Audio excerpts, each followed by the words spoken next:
Hello everyone, my name is Sarah and this is my second set of book critiques. Since Memorial Day is coming up, I decided to do critiques on books that were about American wars. It was kind of difficult to find them all about wars, so they're generally just about American history. My featured text is called Henry's Freedom Box. It's written by Ellen Levine and illustrated by Kadir Nelson. It's a historical fiction picture book at a 4th grade reading level. It received a Caldecott Honor Award in 2008. This book is about a slave who shipped himself in a small crate box to escape slavery. He spent hours traveling and being thrown around in this small box to Pennsylvania, where he was being shipped to the friends of a doctor who did not believe in slavery.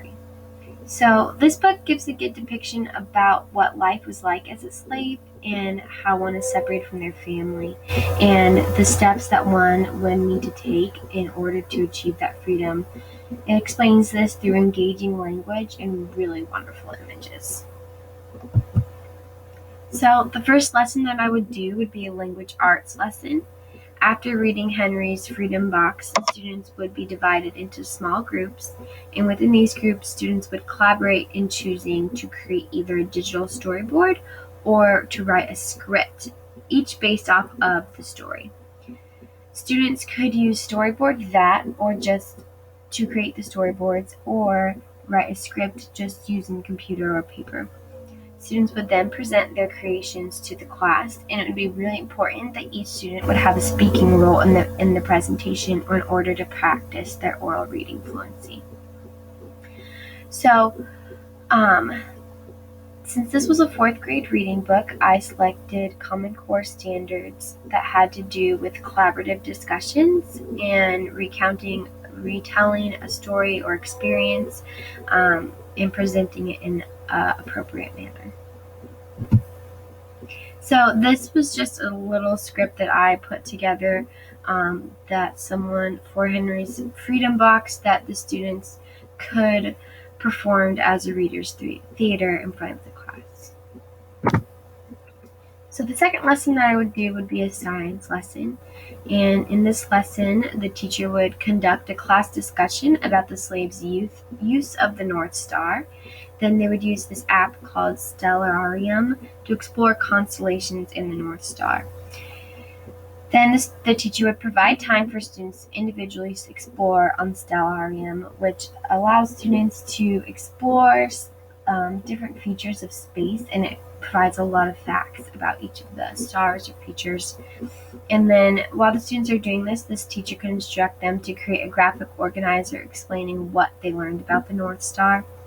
And my standard that I got from this was from the Ohio New Learning Standards, 4th grade, and it has to do with different aspects of the solar system and different celestial bodies and stars that exist in the universe. So the other books that I included in this are Johnny Tremain by Esther Forbes. This was a historical fiction book, and it's about a boy who delivers papers and then is befriended by a lot of the freedom riders. He actually becomes involved in many events that are part of the Revolutionary War, like the Boston Tea Party. So it's a great book because of the perspective that it's told in, and the perspective that it gives of the Revolutionary War. So the second book is My Brother Sam is Dead by Christopher Collier and James Lincoln Collier. This is also historical fiction, and it's about a boy who is caught between his father's loyalty to Great Britain and his older brother who is a rebel. So this is a good depiction of war and the effects that it has on a family. My fourth book is Lincoln, a photobiography by Russell Friedman. This is a biography that tells about Lincoln's life, and it provides many quotes and photos. And my fifth book is The Man Who Walks Between the Towers. So this was kind of a stretch to include it in historical fiction, but this is actually a true story about a man who walked a tightrope between the two towers. And then at the end of the book, there is a tribute to those who lost their lives on 9/11.